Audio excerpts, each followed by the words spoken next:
तो हेलो प्यारे साथियों, आप सभी को नमस्कार, जय हिंद, वंदे मातरम। एक बार फिर से बहुत बहुत स्वागत है आप सभी का आपके अपने यूट्यूब चैनल जॉब सुर में। और आज इस वीडियो के माध्यम से हम लोग कवर करने वाले हैं भारतीय इतिहास के टॉप 50 MCQ क्वेश्चन, जो कि आपके आगामी एग्जाम एफएसआई वॉचमैन के लिए काफ़ी ज़्यादा इंपॉर्टेंट होने वाले हैं। अगर आप सीरीज़ की बात करेंगे तो यहाँ पे आपको 51 से लेकर 100 तक के क्वेश्चन देखने को मिलेंगे।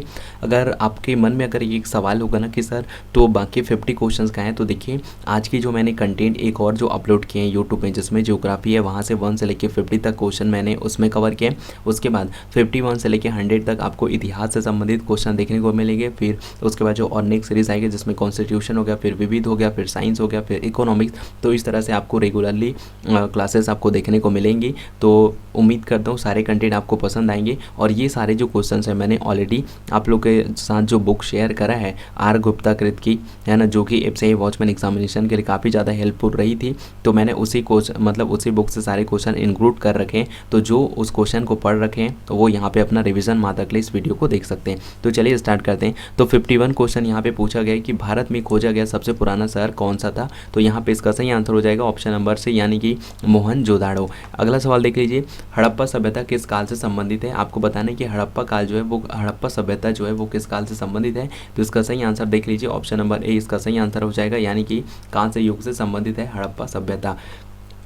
अगला सवाल है कालीबंगा कहाँ स्थित है। आपको बताना है कि कालीबंगा भारत के किस राज्य में स्थित है। तो इसका सही आंसर हो जाएगा ऑप्शन नंबर बी, यानी कि राजस्थान में स्थित है भाई कालीबंगा। अगला सवाल यहाँ पे सिंधु घाटी के लोगों का संबंध था। आपको बताना है कि सिंधु घाटी के लोगों का यहाँ पे किस सभ्यता से संबंधित था। तो इसका सही आंसर हो जाएगा ऑप्शन नंबर बी, यानी कि सुमेरिया से संबंधित है सिंधु घाटी के लोग। अगला सवाल यहाँ पे आर्य भारत में सबसे पहले कहाँ आए। तो इसका सही आंसर हो जाएगा ऑप्शन नंबर ए, यानी कि पंजाब में, है ना, पंजाब में आए थे आर्य सबसे पहले। अगला सवाल है सबसे पुराना वेद कौन सा है। काफ़ी ईजी और काफ़ी बच्चों वाला सवाल है। तो इसका सही आंसर उम्मीद करता हूँ आप सब ज़रूर दे देंगे।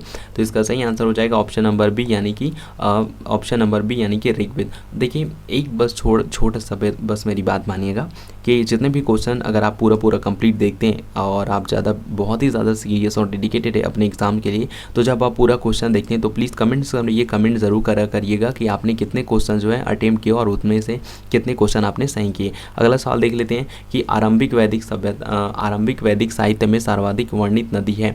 तो इसका सही आंसर हो जाएगा ऑप्शन नंबर ए, यानी कि जो आरंभिक वैदिक साहित्य है उसमें सिंधु नदी का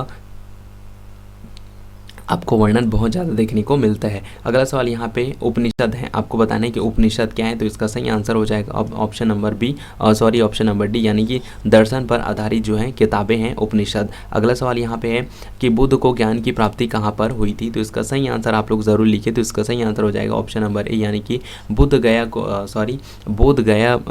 गया में बुद्ध जी को ज्ञान की प्राप्ति हुई थी। अगला सवाल यहाँ पे निम्नलिखित में से किस स्थान पर महावीर का महानिर्वाण हुआ। तो इसका सही आंसर हो जाएगा ऑप्शन नंबर डी, यानी कि पावापुरी में महावीर स्वामी जी का महानिर्वाण हुआ था। अगला सवाल यहाँ पे देख लीजिए कि जैन धर्म में पूर्ण ज्ञान के लिए क्या शब्द है। आपको बताना है कि जैनिज्म में जो जैन धर्म है उसमें पूर्ण ज्ञान के लिए कौन सा शब्द जो है प्रयोग किया जाता है। तो इसका सही आंसर हो जाएगा प्यारे साथियों ऑप्शन नंबर सी, कैवल्य का प्रयोग किया जाता है जैन धर्म में पूर्ण ज्ञान के लिए। अगला सवाल यहाँ पे निम्न में से कौन सा एक त्रिपिटक का अंग नहीं है। आपको बताना है कि निम्न में से कौन सा एक त्रिपिटक का अंग नहीं है। तो इसका सही आंसर हो जाएगा दोस्तों ऑप्शन नंबर ए, यानी कि जातक।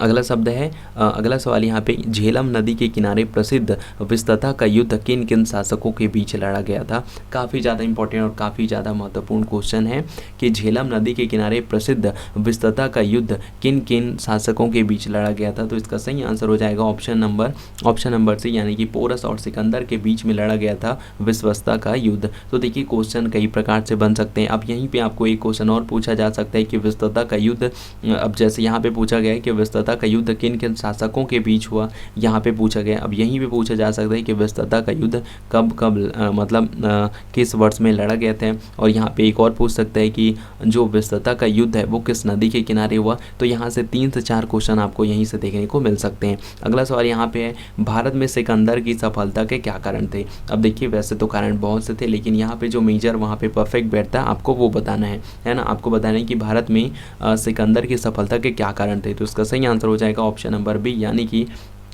भारत में कोई केंद्रीय शक्ति नहीं थी। जी हाँ, जब भारत में सिकंदर आया तो उस टाइम पे क्या थे, यहाँ पे सारे जो शासक थे वो अलग अलग गुटों में बटे हुए थे। वो यहाँ पे कोई भी जितने भी शासक यहाँ पे शासन किया करते थे उनमें यूनिटी नहीं थी। इस कारण सिकंदर जो है भारत पर आसानी से अपना शासन का विस्तार कर पाया था। अगला सवाल यहाँ पे है, निम्न में से किस स्थान पर सिकंदर की मृत्यु हुई। काफ़ी इंपॉर्टेंट क्वेश्चन है, कई बार आपको एसएससी वगैरह जो दिलाते हैं उनको तो ऑलरेडी ये चीज़ पता होगा, है ना, कि ये क्वेश्चन कई बार रिपीटेड होता है। किन्हीं में से किस स्थान पर सिकंदर की मृत्यु हुई थी, तो इसका सही आंसर हो जाएगा ऑप्शन नंबर सी, बेबीलोन में, या फिर कई जगह इसको बेबीलोना भी उच्चारण किया जाता है। अगला सवाल है यहाँ पे, निम्न में से किसने कल्पसूत्र की रचना की। काफ़ी ज़्यादा इंपॉर्टेंट क्वेश्चन है, बहुत ही अच्छा सवाल है। अगर आप चाहते हैं तो इसका स्टार मार्क कर सकते हैं कि निम्न में से किसने कल्पसूत्र की रचना की, तो इसका सही आंसर हो जाएगा ऑप्शन नंबर ए, भद्रबाहु ने। या फिर भद्रबाहु की रचना है कल्पसूत्र। अगला सवाल देख लीजिए, क्वेश्चन नंबर 67 है, चाणक्य का अन्य नाम क्या था। वैसे तो चाणक्य और नाम थे, लेकिन यहाँ पे जो उल्लेख है काफ़ी ज़्यादा सही, काफ़ी ज़्यादा इंपॉर्टेंट क्वेश्चन है आपकी परीक्षा की दृष्टि से। तो इसका सही आंसर हो जाएगा ऑप्शन नंबर बी, यानी कि चाणक्य को विष्णुगुप्त के नाम से जाना जाता है। और एक और क्वेश्चन आप लोग के लिए जाते जाते पूछना चाहूँगा कि चाणक्य की, है ना, चाणक्य ने किसकी रचना की है, उनकी किसी किताब का नाम बताइए, जो काफ़ी ज़्यादा इंपॉर्टेंट है और एग्जामिनेशन में अक्सर पूछा जाता है। अगला सवाल यहाँ पे, मुद्रा राक्षस के लेखक निम्न में से कौन है। तो ये भी आपके लिए काफ़ी ज़्यादा इंपॉर्टेंट क्वेश्चन हो जाते हैं। तो इसका सही आंसर हो जाएगा ऑप्शन नंबर बी, यानी कि विशाख दत्त की रचना है आपकी मुद्रा राक्षस। अगला सवाल है, अशोक के शिलालेखों का सर्वप्रथम किसने पढ़ा। अशोक के शिलालेखों को सर्वप्रथम किसने पढ़ा था, तो इसका सही आंसर हो जाएगा option number C, James Prinsep ने पढ़ा था भाई अशोक के अभिलेखों को। अगला सवाल यहाँ पे है, विक्रम संवत कब से प्रारंभ हुआ। आपको बताना है कि विक्रम संवत के जो शुरुआत है वो कब से हुई, तो इसका सही आंसर हो जाएगा ऑप्शन नंबर बी, 57 ईसा पूर्व से, यानी कि 57 ईसा पूर्व से विक्रम संवत जो है प्रारंभ हुआ। अगला सवाल यहाँ पे, चरक कौन था। जी हाँ, आपको बताने कि चरक कौन था, तो इसका सही आंसर हो जाएगा ऑप्शन नंबर ए, चरक एक चिकित्सक था। वो किसके शासनकाल में था, कनिष्क के शासनकाल में चरक जो एक चिकित्सक रहे थे। अगला सवाल यहाँ पे है, चीनी यात्री फाहियान निम्नलिखित में से किसके शासनकाल में भारत आया। काफ़ी ज़्यादा इंपॉर्टेंट क्वेश्चन है भाई कि ये अभी ही नहीं, बहुत पूर्व से ये प्रचलन में आ रहा है। अभी जो जितने भी विजिटर्स आते हैं वो करंट अफेयर्स के क्वेश्चंस बन जाते हैं, और जिन्होंने इतिहास में विजिट किया है ना, वो हमारे इतिहास के एमसीक्यू बन जाते हैं। आप इस चीज़ का विशेष रूप से ध्यान रखिएगा। इसलिए आपको बताना है कि चीनी यात्री फाहियान निम्नलिखित में से किसके शासनकाल में भारत आया था, तो इसका सही आंसर हो जाएगा ऑप्शन नंबर सी, चंद्रगुप्त द्वितीय के शासनकाल में आया था भाई चीनी यात्री फाहियान। अगला सवाल यहाँ पे है कि निम्न में से किसने नालंदा विश्वविद्यालय का भ्रमण किया और वहाँ अध्ययन भी किया था, तो इसका सही आंसर हो जाएगा ऑप्शन नंबर ए, यानी कि वेन सॉन्ग जब भारत आया था तो उसने नालंदा विश्वविद्यालय का भ्रमण किया और वहां रहकर अध्ययन भी किया, है ना। अगला सवाल यहाँ पे है कि खगोल शास्त्र में गुप्त काल में सबसे प्रसिद्ध नाम है। आपको बताना है कि खगोल शास्त्र में गुप्त काल में सबसे प्रसिद्ध नाम कौन सा है, तो इसका सही आंसर हो जाएगा ऑप्शन नंबर सी, आर्यभट्ट। यहाँ पे पूछा जा सकता है कि आर्यभट्ट किस काल से संबंधित है, तो यहाँ पे गुप्त काल आएगा। तो क्वेश्चन बहुत टाइप से पूछे जा सकते हैं, बशर्ते आपको बस थोड़ा सा उसको लिंक करना है, रिलेट करना है और अपना दिमाग खुला रखना है। अगला सवाल यहाँ पे है कि तराइन या थानेश्वर का द्वितीय युद्ध कब हुआ था, तो इसका सही आंसर हो जाएगा ऑप्शन नंबर से 1192 में हुआ था तराइन या थानेश्वर का युद्ध। अब आपको ये बताना है कि तराइन का जो द्वितीय युद्ध है वो किसके किसके बीच में हुआ था। अगला सवाल है, पृथ्वीराज चौहान के दरबारी कवि का नाम क्या था, तो काफ़ी ज़्यादा इंपॉर्टेंट और काफ़ी ज़्यादा मोस्ट आईएमपी क्वेश्चन है भाई, काफ़ी ज़्यादा पूछा जाने वाला सवाल है कि पृथ्वीराज चौहान का दरबारी कवि कौन था, तो इसका सही आंसर हो जाएगा ऑप्शन नंबर बी, चंद्रबरदाई। अगला सवाल है, कुतुब मीनार का नाम किस सूफी संत के नाम पर रखा गया है। आपको बताना है कुतुब मीनार का जो नाम है वो किस सूफी संत के नाम पर रखा गया है, तो इसका सही आंसर हो जाएगा option number C, Qutubuddin Bakhtiyar Kaki के नाम पर रखा गया है कुतुब मीनार का नाम। अगला सवाल यहाँ पे, राजा को, यहाँ पे देखिए क्वेश्चन थोड़ा सा टाइप में मिस्टेक हो गया है ना, यहाँ पे रजा हो गया है। तो यहाँ पे क्वेश्चन है कि राजा को अपनी प्रजा से मुक्ति मिली और प्रजा को अपने राजा से, किसके निबंध पर बदायूनी ने इस प्रकार की टिप्पणी की थी, तो इसका सही आंसर हो जाएगा प्यारे भाइयों, है ना, इसका सही आंसर हो जाएगा ऑप्शन नंबर सी, यानी कि मोहम्मद बिन तुगलक, है ना। जब मोहम्मद बिन तुगलक की मृत्यु हुई तब उन्होंने कहा था कि राजा को अपनी प्रजा से मुक्ति मिली और प्रजा को अपने राजा से। ओके, तो उम्मीद करता हूँ क्वेश्चन काफ़ी ज़्यादा आपको पसंद आए होंगे। अगला सवाल देख लीजिए, निम्न में से किस भक्ति संत ने अपने संदेश के प्रचार के लिए सबसे पहले हिंदी का प्रयोग किया था। काफ़ी ज़्यादा इंपॉर्टेंट, काफ़ी ज़्यादा मोस्ट एमपी क्वेश्चन है, इस प्रकार के क्वेश्चन ज़रूर बनते हैं, है ना। निम्न में से किस भक्ति संत ने अपने संदेश के प्रचार के लिए सबसे पहले हिंदी का प्रयोग किया था? तो इसका सही आंसर हो जाएगा ऑप्शन नंबर सी, रामानंद जी ने अपने जो विचार है, अपने जो संदेश है, उसके प्रचार प्रसार के लिए हिंदी का प्रयोग किया था।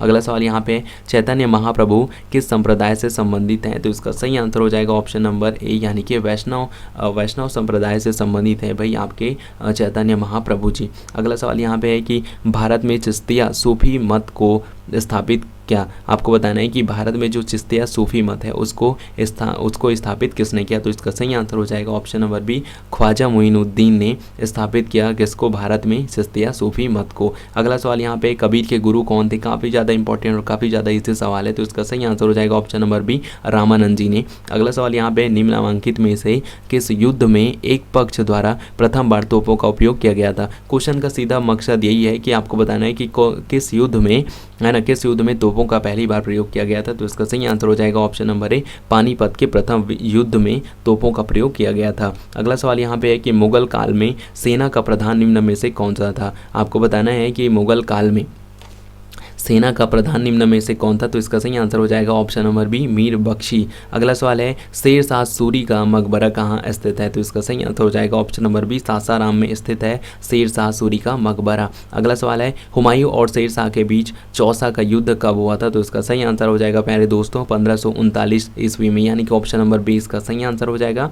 अगला सवाल है कि है ना 87 सवाल है कि अंग्रेजों ने अपने प्रथम फैक्ट्री कहाँ पर स्थापित किया था? आपको बताना है कि जब अंग्रेज आए तो उन्होंने अपनी जो प्रथम फैक्ट्री है वो कहाँ पर स्थापित की? तो उम्मीद करता हूँ इसका आंसर कोई भी गलत नहीं करेंगे, तो इसका सही आंसर हो जाएगा ऑप्शन नंबर डी, मछलीपट्टनम में। अगला सवाल है, रैयतवाड़ी प्रथा आरंभ की थी? आपको बताना है कि रैयतवाड़ी जो प्रथा है वो प्रारंभ किसने किया था? तो इसका सही आंसर हो जाएगा ऑप्शन नंबर ए, यानी कि टॉमस मुनरो ने किया था रैयतवाड़ी व्यवस्था की शुरुआत। अगला सवाल है, टीपू सुल्तान की राजधानी क्या थी? आपको बताना है कि टीपू सुल्तान ने अपनी राजधानी कहाँ बसाई थी? तो इसका सही आंसर हो जाएगा ऑप्शन नंबर डी, श्रीरंगपट्टनम में। अगला सवाल यहाँ पे है कि सहायक संधि के सिद्धांत का किससे संबंध था? आपको बताना है कि सहायक संधि किसने शुरू की? तो इसका सही आंसर हो जाएगा option number D, Lord Dalhousie.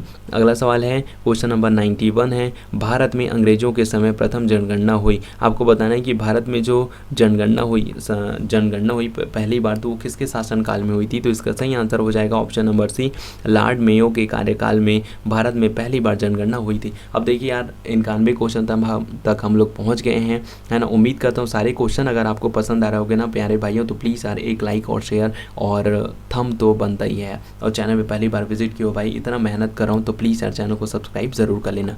अगला सवाल यहाँ पे क्वेश्चन नंबर 92 है, भारत में प्रथम रेलवे लाइन का निर्माण कब हुआ था? तो इसका सही आंसर हो जाएगा प्यारे दोस्तों ऑप्शन नंबर बी, यानी कि बम्बई और थाने के बीच में पहली बार चला था भारत में बम्बई और थाने के बीच में रेलवे। अब आपको ये बताना है कि बम्बई और थाने के बीच में जो रेल चली वो किस वर्ष में चली थी? अगला सवाल है कि ब्रिटिश काल में दिल्ली से पहले भारत की राजधानी कहाँ थी? आपको बताना है कि ब्रिटिश काल में दिल्ली से पहले भारत की राजधानी कहाँ थी? तो काफ़ी ज़्यादा इंपॉर्टेंट और इजी सवाल है, तो इसका सही आंसर हो जाएगा ऑप्शन नंबर ए, कलकत्ता थी भाई।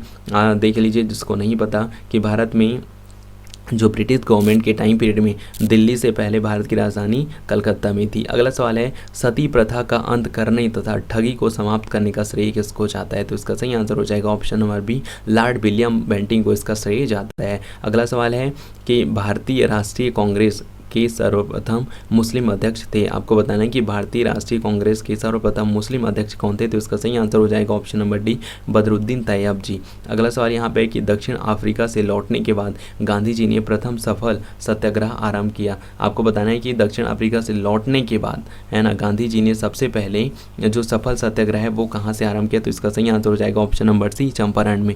अगला सवाल है, 1943 में आज़ाद हिंद फौज अस्तित्व में आई? तो आपको बताना है कि 1943 में आज़ाद हिंद फौज कहाँ से अस्तित्व में आई? तो इसका सही सवाल हो जाएगा ऑप्शन नंबर सी, सिंगापुर में। अगला सवाल है कि गदर पार्टी का नेता कौन था? काफ़ी इंपॉर्टेंट और मोस्ट आईएमपी क्वेश्चन है, तो इसका सही आंसर हो जाएगा ऑप्शन नंबर बी, लाला हरदयाल जी। अगला सवाल है, अखिल भारतीय राष्ट्रीय कांग्रेस की पहली महिला अध्यक्ष कौन थी? तो इसका सही आंसर हो जाएगा option number C, Annie Besant.